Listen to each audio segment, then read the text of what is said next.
Di video sebelumnya kita sudah membahas salah satu teknik pasif cooling atau pendesain pasif pada bangunan yaitu shading. Nah, kali ini kita akan membahas salah satu teknik pasif cooling pada bangunan khususnya pada iklim tropis dengan yaitu bentuk dan orientasi.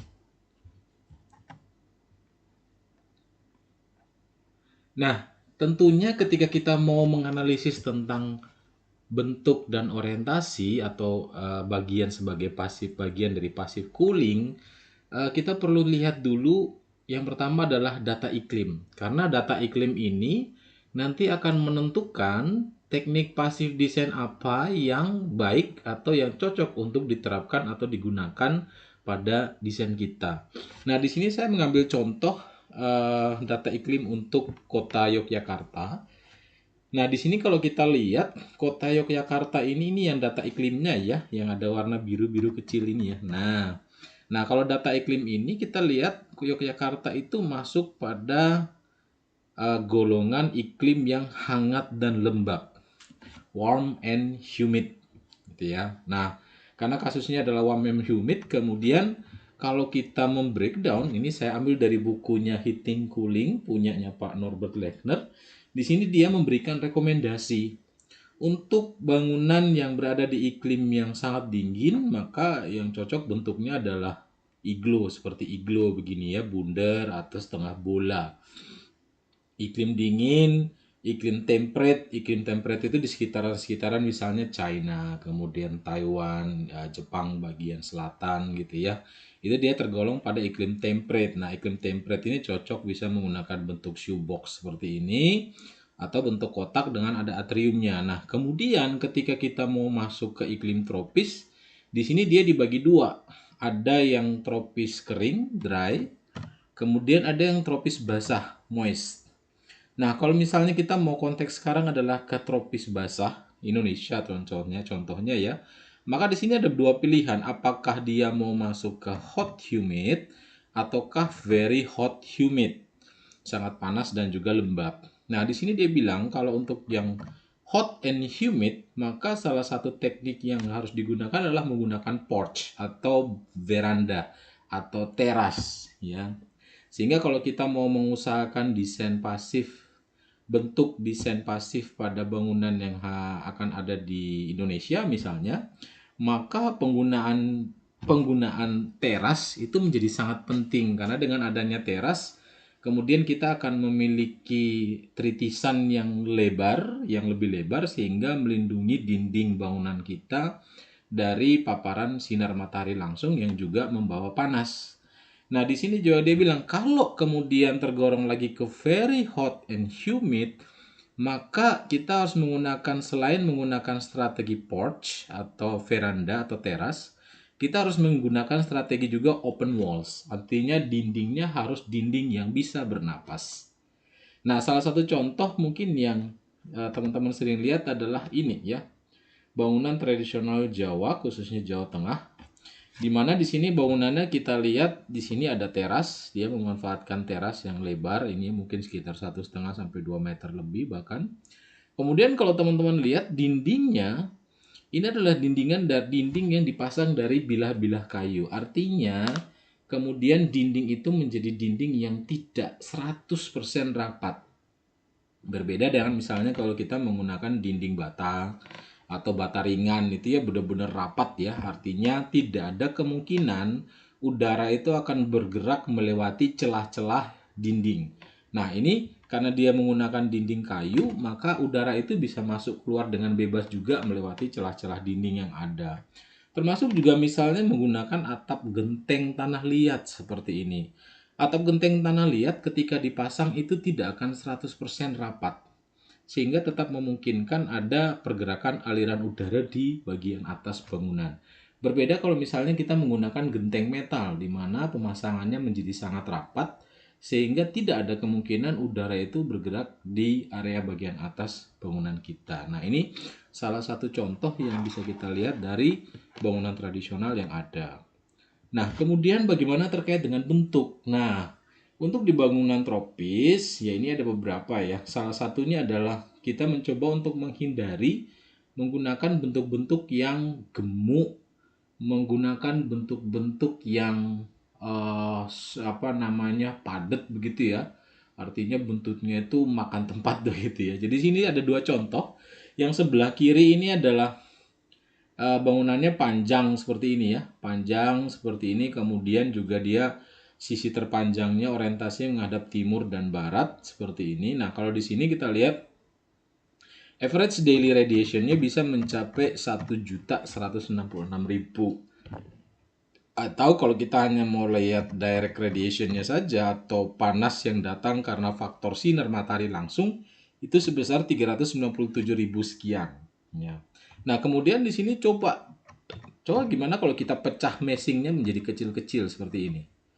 Ini kasusnya adalah waktu itu rumah rusunawa ya, rumah susun sewa gitu ya. Kemudian kami coba untuk mengeksplorasi gimana kalau misalnya meshingnya kita pecah menjadi kecil-kecil seperti ini ya.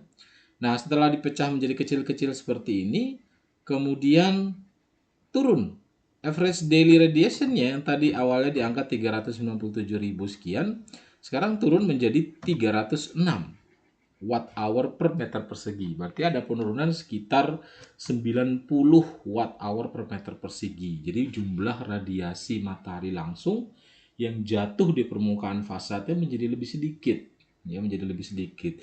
Ini salah satunya karena disebabkan adalah faktor pembayangan antar sesama massa bangunan. Kalau teman-teman lihat di sini ada area yang warna biru ini ya. Nah, ini yang warna biru ini kan ini artinya bahwa dia radiasinya sedikit yang jatuh di situ. Jadi semakin langsing masanya itu akan semakin lebih cocok untuk diterapkan di iklim kita. Kemudian juga mungkin ada bentuk yang ekstrim seperti ini. Artinya salah satu tujuan kita di tropis itu kan adalah menghindari sinar matahari langsung dari jam 9 pagi sampai jam 3 sore. Maka kita bisa mendesain kemudian supaya bentuk bangunan kita merespon pergerakan matahari ya. Jadi kalau kemarin kita mendesain dengan menggunakan shading untuk menghalangi matahari, kalau ini kita mendesain bentuk bangunan merespon pergerakan matahari itu sendiri. Jadi bangunannya mungkin bisa terbalik seperti ini ya. Secara struktur lebih rumit, tetapi kita perlu hitung-hitungan juga apa benefit yang bisa dia dapat. Misalnya operasionalnya menjadi lebih murah misalnya karena beban AC-nya bisa menjadi lebih rendah. Nah, itu juga patut dipertimbangkan. Salah satu desain bangunan tinggi yang dikatakan itu sangat sukses di desain itu sangat responsif terhadap kondisi iklim kita itu adalah kalau dulu namanya adalah Wisma Dharmala ini ya, ini Jakarta. Kalau sekarang karena dia sekarang digunakan oleh perusahaan Intiland sebagai kantornya, maka sekarang sepertinya namanya berubah menjadi Gedung Intiland begitu ya. Nah, kalau teman-teman lihat di sini bagaimana dia bermain dengan shading ya, bermain dengan shading dan juga bentuk bangunan untuk kemudian menciptakan pembayangan bagi unit-unit ruangan yang ada di bawah masing-masing bangunan. Jadi ini seperti atap rumah dengan atap kemudian ditumpuk-tumpuk begitu ya. Ini shadingnya cukup cukup cukup atraktif sekali gitu ya kalau teman-teman bisa lihat. Nah, ini juga ada salah satu riset saya yang menunjukkan bahwa saya melakukan uji coba dari tiga model bentuk bangunan. Ada yang hanya seperti ini, extruder, jadi cuma kotak kemudian diekstrud naik. Kemudian ada yang bentuknya seperti ini, twister ini ya, diputer gitu ya. Kemudian ada yang bentuknya rotor, ini namanya rotor ini ya. Nah, ternyata dari hasil percobaan ini menunjukkan bahwa yang paling cocok untuk di iklim tropis untuk bangunan tinggi adalah bentuk yang seperti ini. Bentuk yang rotor seperti ini ya. Bahkan di seluruh iklim yang ada di dunia ini yang rotor ini paling baik ya. Di tropis juga bisa kita terapkan yang model seperti ini, twister. Ya, bentuk bangunan tinggi yang diputar seperti ini. Mungkin saya agak lupa.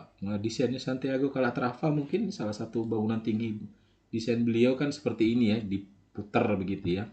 Nah, sedangkan yang pada umumnya kita temui yaitu bangunan dengan bentuk simpel seperti ini, sebenarnya ini lebih cocok untuk di iklim dingin, bangunan yang seperti ini. Nah, kalau kita kembali ke sini, Nah, di sini ya cocok ya. Kita lihat ya sesuai dengan teorinya sebenarnya cocok. Cold ya tadi. Nah, sehingga teman-teman nanti bisa memanfaatkan kalau misalnya teman-teman mendapat project desain hotel misalnya atau apartemen. Nah, silakan bisa berekspresi dengan bentuk-bentuk yang seperti ini. Kalau tujuannya memang adalah untuk green design, sustainable design, atau desain yang respon terhadap iklim, bioclimatic design, dan seterusnya. Nah, bentuk-bentuk seperti ini bisa digunakan atau dimanfaatkan dalam proses mendesain teman-teman. Nah, kemudian sekarang bagaimana dengan orientasi? Nah, kalau tadi kita bicara bentuk, sekarang kita bicara orientasi. Nah, yang paling populer di kita itu adalah disebutkan bahwa eh, sisi terpanjang atau sisi terluas bangunan untuk di tropis misalnya di Indonesia itu sisi terluasnya sebaiknya menghadap utara dan selatan. Sisi terpendeknya menghadap ke timur dan barat. Oke, kita akan coba cek satu-satu. Nah, yang pertama kita mau lihat dulu. Kalau saya mencoba di sini membuat bangunan segi 8 ya. Segi 8 jadi menghadap ke 8 arah mata angin begitu ya. Jadi utaranya di sini. Kalau teman-teman lihat, nah ini ada arah penunjuk utaranya. Nah, saya mau uji coba nih. Kalau bentuk segi 8 seperti ini, kemudian saya menggunakan data iklim Yogyakarta, sisi mana yang paling panas atau mendapatkan panas paling banyak dalam 1 tahun? Nah, di sini teman-teman bisa lihat yang warnanya paling biru, biru paling terang seperti ini, maka itu paling sedikit. Yang warnanya paling kuning itu berarti dalam 1 tahun dia menerima panas paling banyak. Nah, di sini kita lihat ternyata sisi selatan sini dan sisi tenggara itu adalah sisi yang paling baik dalam menghindari panas. Kita lihat sini radiasinya paling kecil ya karena dia biru ya. Kemudian di urutan kedua kalau kita lihat itu ada sisi timur, warnanya ungu gini ya. Kemudian kita lihat juga yang ketiga di atasnya urutan ketiga itu ada barat daya ya, barat daya di sini. Ini nomor 3. Kemudian nomor 4 kita lihat, oh ternyata nomor 4 adalah ini ya, timur laut. Nomor 5 itu urutannya adalah utara dan yang paling mendapat nomor 6 itu barat, kemudian ternyata yang mendapatkan panas paling banyak dalam setahun itu adalah orientasinya ke timur laut. Nah, jadi ini teman-teman bisa jadikan sebagai patokan ya. Jadikan sebagai patokan mungkin ya kota-kota yang berada di Pulau Jawa mungkin tidak akan jauh-jauh beda. Tapi misalnya kota-kota yang ada di tempat lain misalnya Balikpapan atau mungkin Pontianak mungkin atau Medan mungkin akan sedikit berbeda ya. Kalau teman-teman butuh detailnya bisa silakan tulis di kolom komentar misalnya apa Kak tolong bantu dong kalau misalkan kota ini kayak apa silakan ya nanti saya coba usahakan untuk bisa membuat balasan untuk teman-teman jadi ini bisa dijadikan patokan bahwa oh ternyata kalau saya menggunakan iklim Yogyakarta itu sisi selatan dan sisi tenggara itu adalah sisi yang paling baik untuk kalau misalnya saya mau pasang jendela gede gitu ya, jendela gede begitu. Nah, ini kemudian nggak apa-apa ya agak agak mendingan begitu ya. Ketimbang saya mau pasang jendela gede di utara atau mungkin di timur laut, barat laut atau mungkin di barat gini ya. Nah, ini kan kuning sekali artinya radiasinya banyak ya. Effortnya akan lebih gede begitu ya untuk menyelesaikan permasalahan panas yang akan masuk ke dalam bangunan. Nah, kemudian bagaimana kalau misalnya bangunan saya itu eh, panjang? Nah, ini ya, saya mencoba 3 case ya. Yang pertama ini bangunannya ini memanjang timur barat, jadi apa namanya sisi utara dan selatannya itu paling luas gitu ya, paling luas di sini. Nah, ini kalau kita lihat, oh sorry. Nah, ini ya. Kalau kita lihat kurang lebih sama ya. Artinya yang paling aman itu ada di sisi selatan. Kemudian yang kedua itu timur, no problem di timur. Kemudian utara dan yang paling buruk adalah barat. Nah, ini teman-teman bisa jadikan patokan gitu ya. Kemudian saya juga udah coba bagaimana kalau misalnya dia memanjang utara ke selatan. Artinya sisi barat itu menjadi sisi yang terpanjang gitu ya, atau terluas. Sisi barat dan sisi timur itu adalah sisi yang terluas. Kalau kita lihat, oh sorry ini belum muncul. Nah, ini juga sama ya, selatan oke, timur itu nomor 2. Kemudian nomor 3 utara, dan juaranya adalah sisi barat. Jadi sisi barat itu sisi yang sangat ditakutkan gitu ya. Tapi kalau kita mau lihat secara heksagonal tadi atau 8 marah mata angin, itu yang paling parah justru adalah dari barat laut ya, dari barat laut itu yang paling parah begitu. Kemudian saya juga coba gimana sih? Coba misalnya kalau kita miringkan ya. Kita miringkan misalnya ini. Nah, misalnya kita miringkan ini ya. Jadi sisi terpanjangnya ini menghadap barat daya dan menghadap timur laut. Nah, ini ya. Nah, ini ya. Jadi kita bisa lihat juga, wah, ini ternyata yang sisi tenggara ini paling aman. Kemudian yang kedua ada sisi barat daya, ini cukup aman juga karena masih biru. Nah, ini dulu mulai agak panas ya, sisi timur laut. Dan yang paling parah, ya tadi ya sama kembali lagi, bahwa yang paling parah adalah sisi barat laut gitu ya.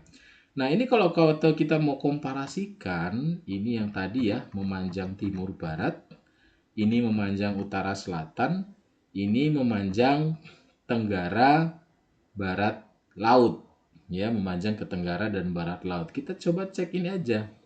Total direct radiation-nya ya. Jadi yang memanjang timur dan barat itu ada 113 juta. Yang memanjang utara selatan 123 juta. Wajar ya, karena sisi terpanjangnya atau sisi terluasnya itu terpapar banyak matahari. Sehingga lebih tinggi. Nah, sedangkan lebih bagus lagi kalau agak miring seperti ini ya. Ini kalau dia miringnya ke arah tenggara dan barat laut, dia hanya 107. Bandingkan dengan yang memanjang timur dan barat masih 113. Artinya, ternyata yang terbaik itu bukan memanjang timur dan barat. Tetapi yang terbaik itu adalah sedikit menceng seperti ini ya. Nah, agak miring seperti ini, tidak seperti ini. Nah, jadi teman-teman silakan bisa nanti eksplorasi dalam desain bangunannya. Nah, di sini ini saya menggunakan software Ecotech ya. Teman-teman silakan bisa pakai software itu. Tapi kalau misalnya teman-teman sulitan menemukan software itu, teman-teman bisa ada pakai satu software lagi namanya Edge Building. Edge Building. Jadi teman-teman bisa masuk ke ini ya, app.edgebuildings.com, kemudian nanti teman-teman sign up dulu ya, register dulu. Setelah itu teman-teman bisa gunakan secara free. Ya, teman-teman bisa pakai secara free. Nanti kapan-kapan saya akan bikin tutorialnya terkait dengan pemakaian Edge Building. Nah, Edge ini teman-teman bisa pakai juga untuk mengevaluasi bagaimana desain bentuk dan orientasi bangunan itu terhadap penggunaan energi. Kenapa terhadap penggunaan energi? Ya, karena kalau misalnya AC-nya tambah banyak penggunaan energinya, berarti kan panas yang harus dia counter kan tambah banyak, lebih banyak ya. Kalau panas yang dia counter itu banyak, berarti kan desain pasifnya kan nggak berhasil gitu ya. Desain pasifnya berhasil, kita bisa lihat kalau misalnya penggunaan energinya semakin rendah seperti itu. Nah, di sini contohnya misalnya saya coba nih 3 ya. Jadi misalnya di sini saya coba yang pertama orientasi timur barat. Ya, meshingnya seperti ini gitu ya.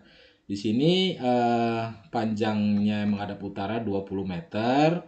Kemudian panjang bangunan yang menghadap ke timur 10 meter ya. Jadi ini 10, 20, 10, 20. Nah, kalau kita lihat di sini, final energy use-nya itu ada di angka 14.771 kWh per year per apartemen. Karena ini saya pakai tipologinya bangunan apartemen.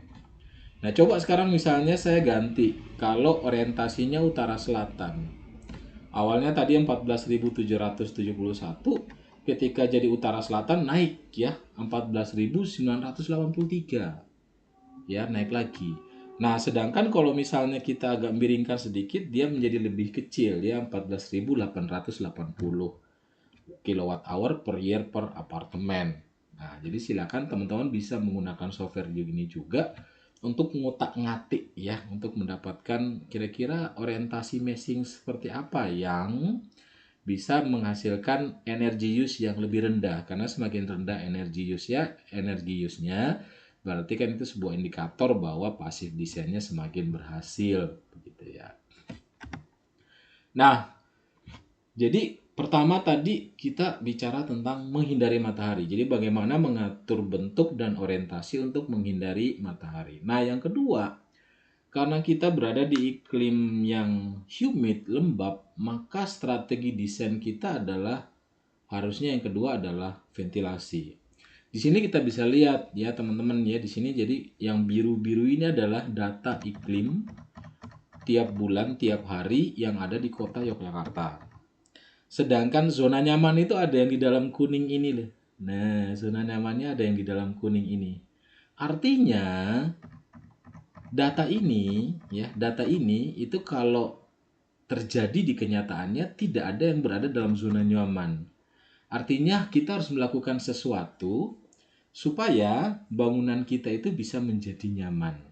Ya, bisa menjadi nyaman. Nah, kalau di Yogyakarta, kemudian karena data iklimnya ada di sini, maka yang bisa kita lakukan apa? Ini ya, ventilasi. Jadi memaksimalkan ventilasi. Meskipun ada beberapa data di sini teman-teman lihat ya, agak biru-biru dikit di sini. Ini yang kalau hanya menggunakan ventilasi tetap nggak akan nyaman. Kita harus combine dia dengan air condition. Harus kombinasikan dia dengan AC. Sehingga penggunaan AC itu sebenarnya bukan barang haram, ya. Boleh pakai AC, tetapi yang paling penting adalah bagaimana supaya beban AC-nya bisa seminimal mungkin dengan melakukan atau memanfaatkan strategi-strategi pasif design. Ini yang paling penting sebenarnya ya. Jadi memang ada kondisi di mana memang kita harus pakai AC begitu ya. Oke, kita kembali ke strategi ventilasi. Jadi memaksimalkan angin, ini penting sekali. Kalau kita berkaca pada desain bangunan-bangunan tradisional kita, kebanyakan bangunan-bangunan tradisional kita itu disusun dari bentuk yang meshing yang kecil-kecil tetapi pisah-pisah. Ini misalnya yang sebelah kiri ini Bali ya. Tradisional yang di Bali, teman-teman bisa lihat ini dia meshingnya pecah-pecah ya. Ada di sini, ada di sini, ada di sini, ada di sini, ada di sini gitu ya.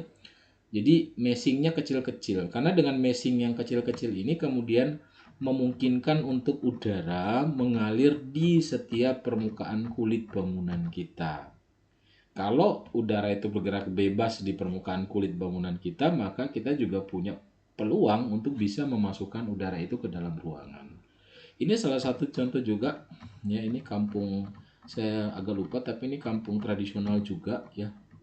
Ini kecil-kecil ya. Jadi memang kita menghindari meshing yang gemuk-gemuk. Nah, kemudian juga memanfaatkan angin dari bawah bangunan. Jadi kalau lihat di sini misalnya ada tetangga bangun 4 lantai misalnya seperti ini, ya tetangga sebelahnya cuma dapat ampasnya aja gitu ya. Tapi kalau kemudian tetangga yang tadi 4 lantai ini menyediakan lubang di bawah seperti ini, maka tetangganya yang sebelah sini pasti akan kebagian angin. Contoh bangunan tradisional kita yang bisa kelihatan sekali adalah tongkonan. Ya, tongkonan ini di Toraja gini ya. Ini juga salah satu strategi untuk menghindari kelembapan ya, karena kelembapannya tinggi. Kalau bangunan ini nempel lantai, maka kemudian kelembapan di ruangan menjadi terlalu tinggi karena kan air dari tanah itu kan akan mengakibatkan lantainya menjadi lebih basah, lebih lembab sehingga ruangan juga menjadi lebih lembab begitu ya. Jadi strategi mengangkat ini juga penting. Salah satu bangunan yang sangat saya suka itu adalah ini ya, namanya The Interlace. Teman-teman silakan bisa cari di googling di Google Maps begitu ya atau Google Earth. Ini ada di Singapura. Ya, jadi kalau teman-teman lihat desainnya ini dia mengizinkan untuk angin itu masuk dari celah-celah antar meshing. Jadi kalau teman-teman ini kan meshingnya banyak ya. Ini satu balok. Ini kayak main apa namanya? Main Roblox atau apa gitu ya. Ini ada satu balok, ini satu balok, ini satu balok, ini satu balok gitu ya. Tetapi dia tidak membuat blocking yang kemudian akan menghalangi angin bagi tetangganya. Dia mengizinkan supaya angin itu bergerak di setiap permukaan kulit bangunannya ini. Nah, ini juga salah satu contoh yang bagus ya. Teman-teman kalau lihat dari atas, dari Google Map, dari Google Earth-nya ini ya, teman-teman lihat tidak ada satupun meshingnya yang sisi terpanjang bangunannya atau meshingnya menghadap timur dan barat. Jadi di sini dia memanfaatkan desain segi enam. Segi enam. Jadi dia menghindari sisi timur dan barat. Ini ya miring-miring semua ya. Ini orientasi utara selatan. Ini dibuat miring, ini dibuat miring, dibuat miring. Ini orientasi utara selatan. Jadi tidak ada meshing yang orientasinya timur dan barat. Singapura itu salah satu negara dengan iklim yang sangat lembab ya, dan mereka beberapa kali saya mendapatkan proyek di sana, mereka seperti punya aturan bahwa ketika kamu mau membuat bangunan yang meshingnya itu bulky, gemuk, kamu nggak boleh ngeblok satu masa utuh gitu ya. Jadi seperti ini itu nggak boleh.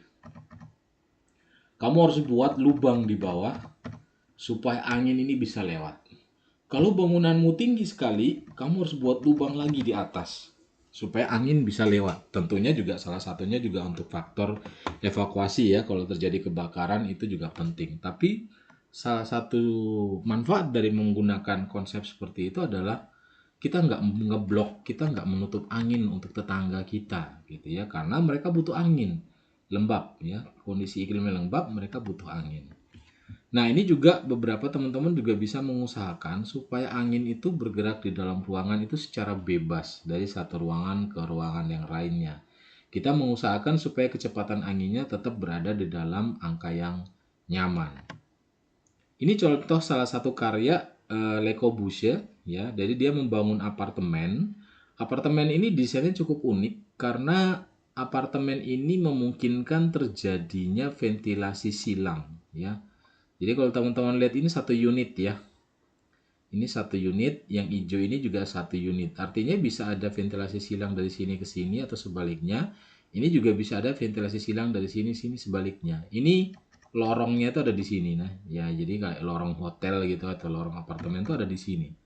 Ya, jadi satu unit itu bisa menghadap kedua sisi begitu ya. Ini salah satu contoh desain juga yang unik terkait dengan bagaimana supaya ventilasi itu bisa maksimum.